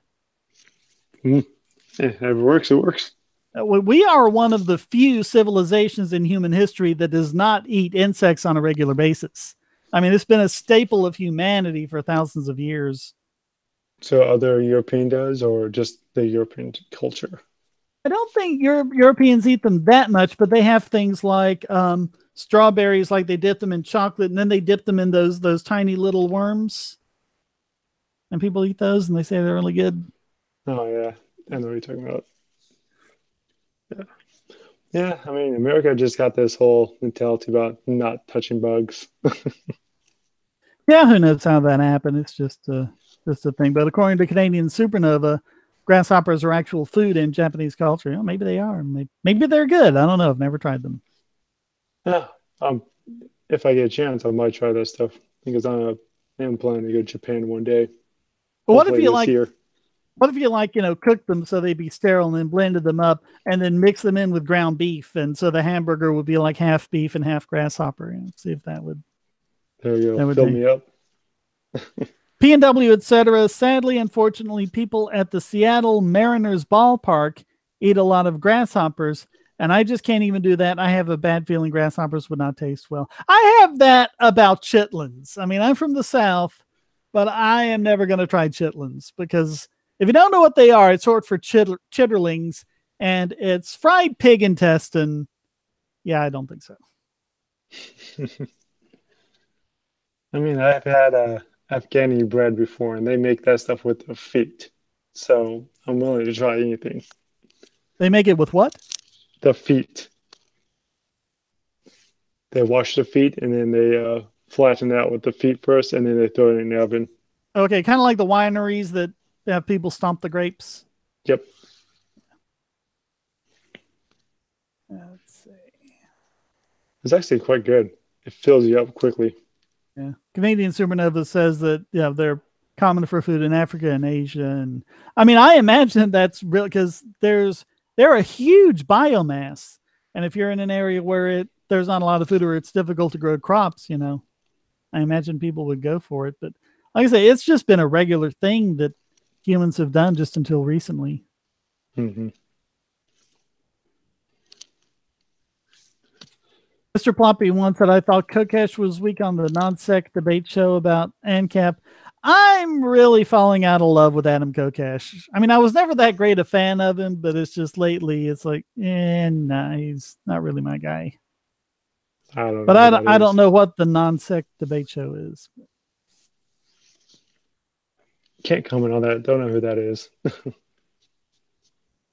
Most ANCAPs I follow is you, my 2 cents. Let's see who else I follow. No, Atomic Cat. Damn, the names are blanking on me. The lizard one. I forgot his name.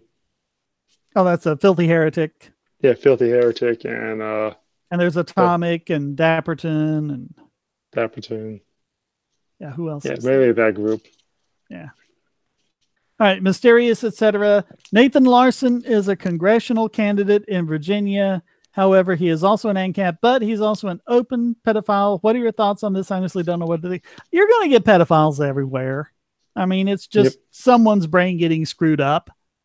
I don't really blame the Catholic Church that there are so many priests that are pedophiles. I blame them because they cover for them.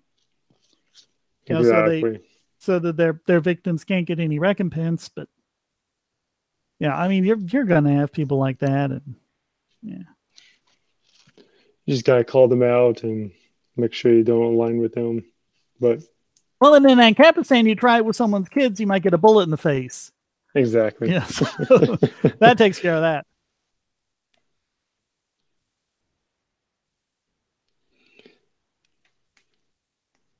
James Corbett? Is Corbett and Mark Passio? It mentions Ron Paul. I don't know if Ron Paul is a full-on ANCAP, although it sounds like he might be. I think he has been a speaker at an Acapulco. Has there been any news in the mainstream media I have not been keeping up with? I haven't been keeping up these past few days because I've had all sorts of stuff going on. Like two of my kids have been sick and all that sort of. Yeah. There's just a lot going on, so I haven't really been watching these. I got to catch up tomorrow and find out what stories I'm going to do for the podcast this week. Yeah, I've been working. I've been working about a good 12 hours the past 3 days now. Luke Rudkowski. I have no idea who that is. I have no idea why he's just posting names here. I'm not sure if these are supposed to be ANCAPs or what.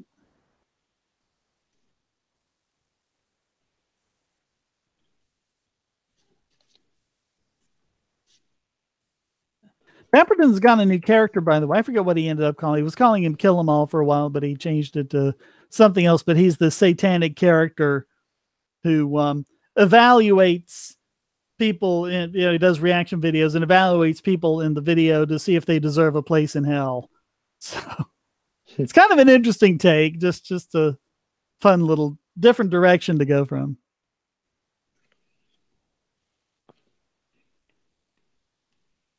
Face Value says they are ANCAPs here on YouTube. So I guess he's not talking about like the James Corbett who does whatever that is, the Late Show or whatever.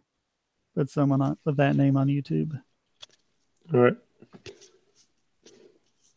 I might have to check those out later when I get a chance.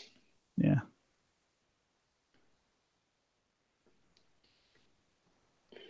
So how long have you been more of an ANCAP anyways, Shane? It's really hard to say. Because, I mean, it was just kind of a slow morph from just when I was growing up. I always had kind of libertarian tendencies. Became a libertarian, then became an ANCAP. But in each case, it was kind of like realizing I was already there. Yeah, I come from an extremely hardcore Republican family on my mom's side and an extreme Democrat on my dad's side. Wow.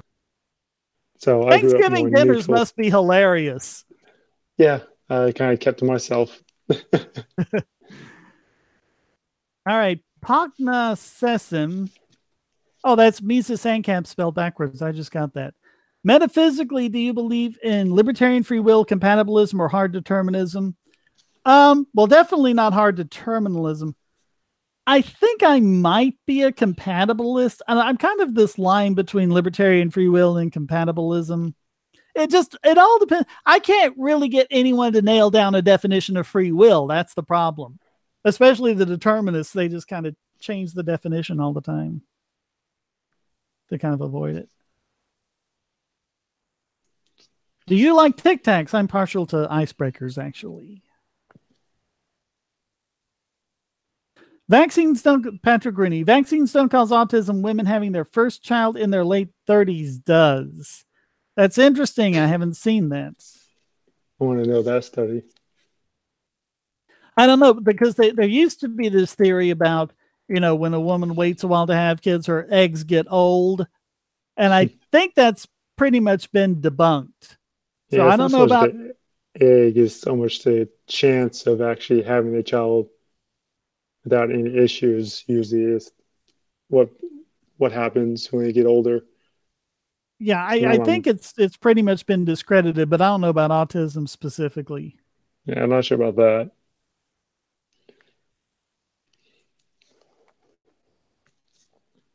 Canadian Supernova says Mr. Krabs is corporatist. Well, then I guess I'm for oh God, what's the little character that's constantly trying to steal this formula? Plankton, I think. What's his name? Yeah, Plankton. Plankton, yeah. That puts me on Plankton's side there. Mr.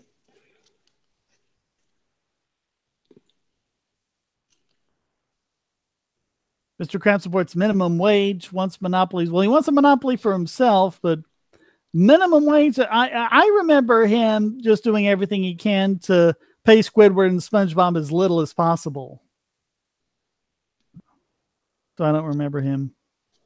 I think I have PTSD from government schooling. That can happen.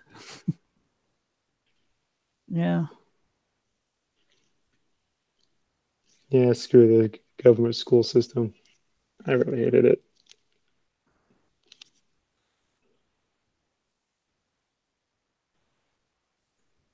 Thoughts on Rothbard's theory of retribution? You take my eye, I take both of your eyes. I haven't read him say that, and that seems to kind of go against what he wrote in The Ethics of Liberty.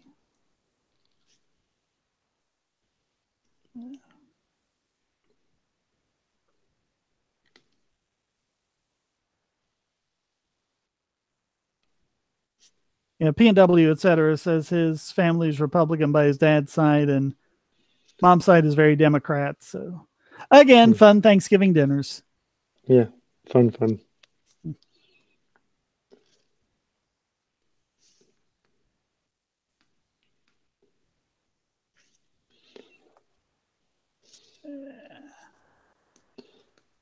Yeah. I think that's all we're doing right now is just reading out the chat and kind of responding to it. Nothing that's really been a lot of fodder for a conversation. But.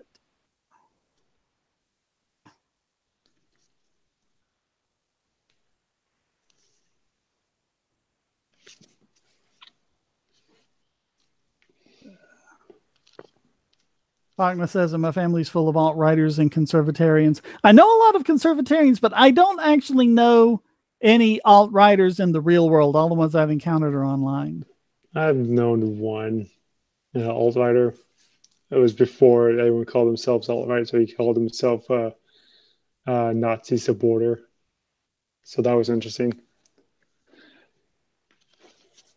So face value, what do you think the future of Bitcoin and crypto holds? I'm not sure about Bitcoin because the devs have made a lot of mistakes, but crypto in general, I think it's happening. You know, a lot of people are, you know, they looked at the bear market last year and they're like, oh, crypto's over. And, you know, they always say that. But I think when you look at how the technology is becoming better and better and better, and just how many different cryptos are working on solving so many problems, you know, I don't think the most of these, you know, hundreds of altcoins aren't going to go anywhere, but there are going to be a few, you know, that go through, you know, like Dash is really making some inroads for a real world payment processor because you don't want to sit there and wait 10 minutes when you buy your cup of coffee for it to confirm. And of course, I'm also pushing airtime.bogosity.tv. You know, get that. It's just an extension, and you just browse the web and earn some money. And if you browse my websites or my YouTube, I'll get a little piece of that. But that's a nice way of trying to monetize the web without advertisements or without forcing people to run crypto miners or things like that. But I don't know. People are innovating. They're just coming up with all sorts of ideas. P&W, etc. We always get along on Thanksgiving, surprisingly, and other holidays as well. And then there's some family members that are different politically. Hello, Alex. Can't hear crap. Alex Fobble joining us for the last 20 minutes. Can't hear a damn thing. You're not here? We can hear you. I hear a lot of banging.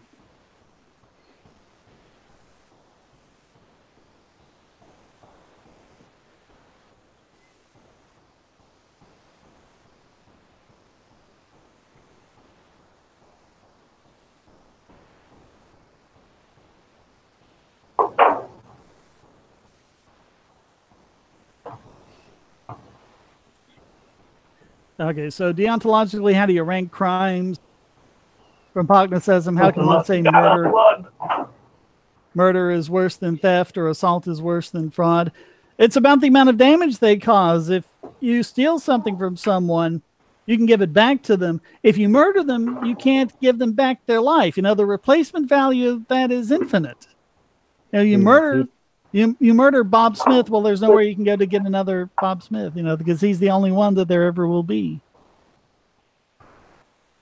Yeah, trauma and stuff like that, if you cause massive damage to someone psychologically, too. Yeah. Well, that's why people consider rape to be so bad, because there's a lot of psychological trauma that goes with it. Exactly. Even if they're not harmed that much physically, which they generally are, but it's really the psychological toll that it takes. Yep, that lasts a long time. Okay.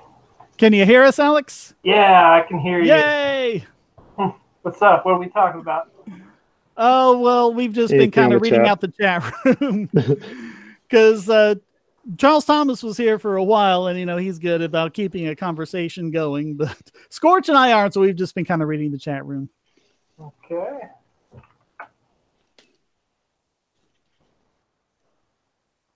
And this is the YouTube chat room. Because I'm not seeing anything in the group chat over here. Yeah, I know this is on the YouTube live chat. Yeah, okay. What if women like rape? I don't think that's how it works by definition. If it's, you know, right. If you want it to happen, it's not rape, it's just sex. Well, what if someone wants to be murdered? Well, then it's not murder, it's assisted suicide. So, you know, that's... a lot of women like rape fantasies, but that's totally different. That's a different thing. Totally different. Yeah. Well, because real rape is an act of violence that they probably wouldn't like. Rape fantasies are just all about, it's all about not having the guilt in it because there's the illusion of not being in control, and also of just being desired so much that their partner, can't control themselves. So it's not at all like rape actually is. Nope. Yeah. This is more like they like the idea of play.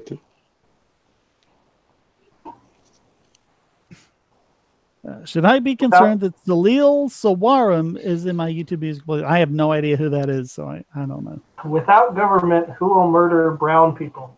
Obviously, other brown people. Okay, I'm sorry. I couldn't help myself there. I mean, you're more likely to be murdered by your own race. You'll have people trying to murder people for whatever reason, and I think it's just I think it's just the fact that people tend to themselves into neighborhoods, and then they kill the people around them, and it's exactly. Yeah, it's just because that's the cliques they run. And if you were in a mixed race neighborhood, then it probably wouldn't be so much black on black or white on white. You'd have more of a mix of it. That's just the people they're around. Yeah. Plus, violence correlates with poverty. So, naturally, neighborhoods that are more violent or more impoverished will tend to be more violent, and poverty tends to correlate in this country, at least with racial demographics, and that's primarily due to cultural influences, not due to genetic. Well, and the war on drugs does not help matters. Right. Yeah. That's probably the biggest way in which white people are keeping brown people down.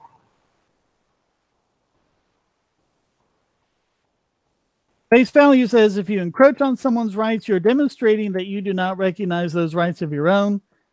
So this is the eye for an eye thing. If you rape someone, you lose your right not to be raped.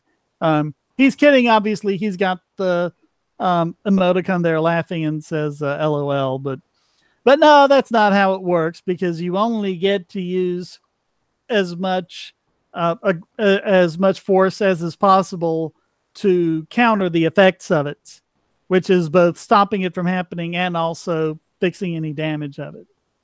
Making the person, pay restitution or whatever.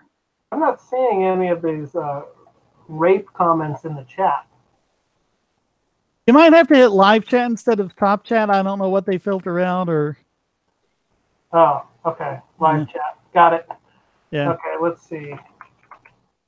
Yeah. It's probably the word rape. That's probably. I'm sure. Yeah. I mean, we're not violating the terms of service because we're talking about the ethics of it and everything and why it's bad and things like that. Yeah, and can the chat differentiate between, a more intense, non-consensual sex situation and the sword that fencing is based off of? How do you know if you're talking about a rapier or if that situation was rapier? Or what if we're talking about crepe? Crepe, for crepe.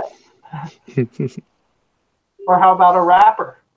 Or I guess there'd be two pieces there. But what about a drape? We're talking about curtains. Right. Yeah. Frappe. Yeah. Grape.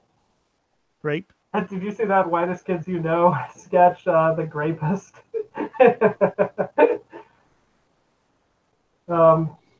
Basically, it was this advertiser pitching this this commercial line that was for this grape juice or grape soda campaign, and the mascot was the Grapist. So Pogna says, and this is a classic question, I've answered it a bunch of times, but I'll answer it again. What do you consider your definition of self-ownership to be? How does one acquire it? How is your justification not circular? Could aliens or robots have it? It's based on sapience, which is basically it's a little bit of a complex definition, but basically it's the ability to make decisions, understand the consequences of those decisions, and hold yourself responsible for it. Yeah, and that's how the not guilty by reason of insanity should work. Even if you think that what you're doing is right, if you understand that it's illegal, the law should still apply because the law was written by people more sane than you to follow it. Well, sometimes I wonder about that. Well, yeah, so obviously, government has a lot of crazy laws, but in the case of murder, or, things that are obviously illegal for good reason, which most of the laws are, not most of the laws that we talk about, because we're anything controversial isn't anything covered in bastions, the law is what it really should be. Mm-hmm. Right. But I mean, that's stuff that you should know is wrong without having to be told it.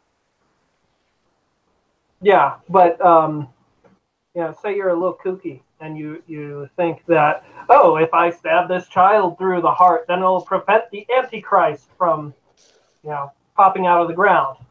Well,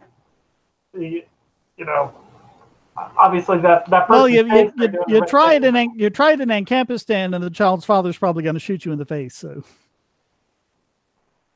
Yeah, or that.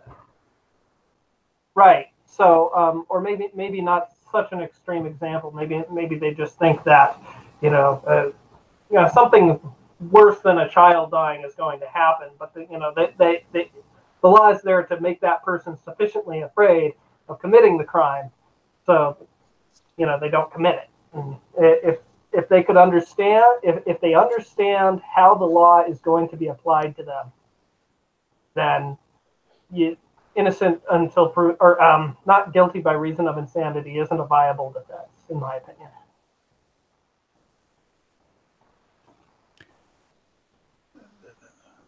Okay, Be Vegan Now mentions Law Enforcement Against Prohibition, which is a great group. They've changed their name to the Law Enforcement Action Partnership because they're looking at issues other than just drug prohibition now.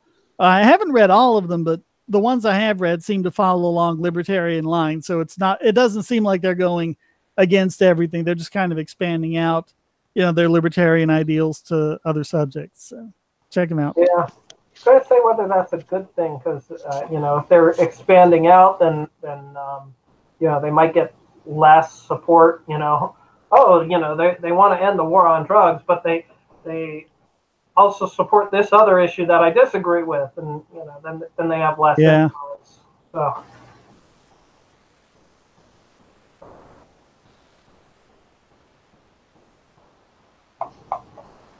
Be Vegan Now has a good point. What's insane may be in the eye of the beholder. If you have kind of, what they call mass cultural delusions. Right, yeah. That's kind of my point. What is insane is highly subjective. So that's why the definition that I presented, whether or not that person understands that the law will be applied to them as written, that's the important. But I mean, like, if you got a situation right now where, they say everyone commits 3 federal crimes a day without even realizing it, because there are just so many crazy crimes that overlap different behaviors. Yeah. Then how can anyone be expected to know what's against the law and what isn't? Yeah. Like delivering letters. That's like such an indefensibly bad law that nobody wants to talk about. I mean, yeah. People can argue about whether or not meth can be illegal. Now, obviously, we think that it should be legal, but I can understand somebody's position to want it to be illegal. Like, that is such an awful drug that let's just ban it outright. But delivering letters. Yeah, opening a box and putting in a piece of paper. Right. You can mail packages, right?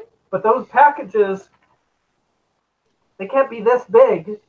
They have to be a certain size. They have to be more than a certain weight. You have to charge at least so much. Yeah. Right. It all comes from Lysander Spooner. He competed with them, got the stamps down to 3 cents, and they're like, okay, we have to shut down this monopoly. And I think it wasn't until the 70s that they lobbied for at least parcel delivery to do. Yeah. And now Amazon has like their own delivery. They'll deliver on Sundays and give you a GPS of where your package is and all that. So, Right. Yeah, it's just the most. It is the there are a whole bunch of laws like that are indefensible. You talk to anybody and they'll go, yeah, that shouldn't be the law, and it's the law anyways. But nobody wants why aren't those the issues that they're talking about? Because people like to talk about the controversial issues, right? And the controversial issues, kind of by definition, are the ones that don't matter much because they're so gray that there's not a good chance that anybody knows for certain that their particular answer is going to be right, and might not make that much difference anyways. But there's a clear example of where you could do a definite good. It might be a small good, but it's still a definite good by abolishing this prohibition of delivering letters. But nobody talks about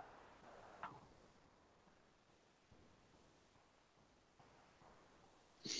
Yeah, it's just crazy when I think I have a quickie on this in this next setup coming, but the difference between the law being, as Bastiat described it, and the law being, as Larkin Rose describes it, politicians putting scribbles on paper. If the law is just scribbles on paper, then it's completely arbitrary and subject to change, and no one even knows what it is. And I've made this point before. I mean, look how many Supreme Court decisions are 5-4. And these are supposedly the most knowledgeable, law people in the country. They know more about the laws than anything else. If they can't even decide on what the law says, then why is there any ethical justification in holding the rest of us to it? Right. Yeah, that's a good point. Here's another quickie idea that I had.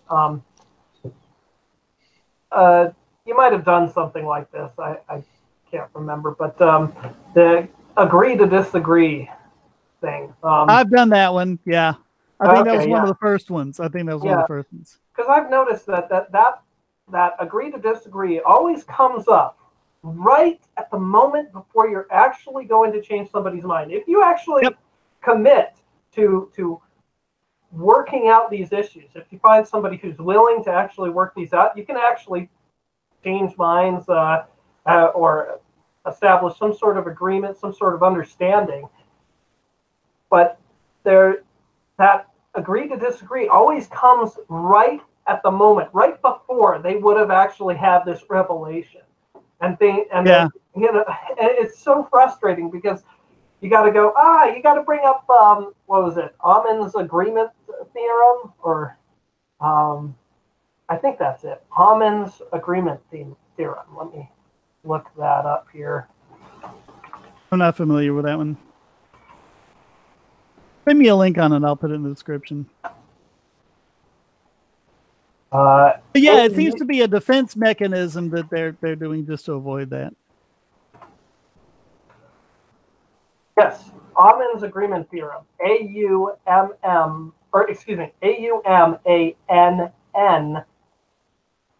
That's Āmin agreement. Āmin's agreement theorem, and basically it says that if two rational agents exposed to the same information should arrive at the same conclusions. If you're being perfectly rational, you have the same information, then you should actually be able to work out through reasoning to arrive at the same conclusion. Right? Well, I've got a quickie where if you want to see if your argument has merit, imagine giving your argument to an android that has perfect logic and see if you can convince the android. Or there's another one. In fact, I think I called it the space alien role play. You have a space alien who is intelligent and logical, but knows nothing about Earth and its culture and things like that. So it doesn't have any cultural bias or anything like that. And you're going to have to, persuade it of things like, the state, or why, the emperor should be in charge or whatever. Yeah. If you just go through that process of trying to explain it to someone like that, you can find a lot of the flaws in your thinking. That's a really good technique. Yeah. There was a concept. I originally, this was years ago, I wanted to make a video about the war on drugs and the basic logic behind the support for the war on drugs. And the best analogy I came up with, it was a paper chain. Basically, the war on drugs is supported by a paper chain of logical premises. Each are very flimsy, and you have to assume that every single one of them is rock solid to support the conclusion that drugs should be illegal. So, for example, regardless of any other argument, if you think that the Controlled Substances Act is unconstitutional, then you cannot possibly justify that act, right? So that's one of the assumptions. Another assumption is that the deterrence effect of making the drugs illegal is greater than the forbidden fruit effect or whatever. Basically, by making drugs illegal, your goal of reducing drug use is actually being attained. You have to assume that that's true as well. You have to assume that the benefit of that deterrence is worth more than the cost, and so on and so forth. So there's it's a fairly long chain, and so even if you assume that you're like 80% confident that each one of these links is true, it still doesn't support your conclusion, because the odds that any one of them is false is below 50%. You should not support it then. Well, just 80%, 1 in 5 is probably false. And when you're evaluating the probability as a whole, it would be 0.8 times 0.8 times 0.8 times 0.8 times, and it would just get lower and lower and lower. Right. The more of these you add on. Your probability drops to 51.2% if it's 0.8 cubed, right? So if you have a fourth assumption in there, that already it's gone beyond 50-50. That's assuming 50-50 is your threshold too. So that one I call paper chain logic. And there's other examples I'm sure I could come up with of bad laws that are supported by necessarily. It depends on the structure of the arguments of the person supporting it, because you can have a different logical support where, well, there's multiple effects that are independent that all support this conclusion, and they don't all have to be true. One could be false and then the other three true, and it would still support the conclusion. But yeah. Anyways. All right, it's about time to be wrapping this up. So anyone got any final thoughts? Somebody asked me what I think about Mr. Krabs' corporatist theory. I don't know what that is. I don't know who Mr. Krabs is. I'm not sure. He said that earlier, and something about Krabs is in favor of minimum wage and monopolies, but I don't really understand the whole theory.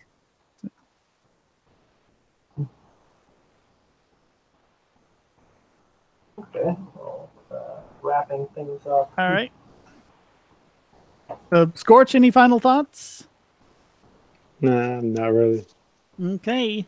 Well, as usual, I'm going to thank absolutely everybody who's watching, everyone in the chat, Alex Phobel, Scorch88, and Charles Thomas, who participated.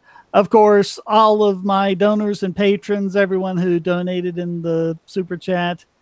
Thanks, everyone. And as always, stay strong and be free. All right.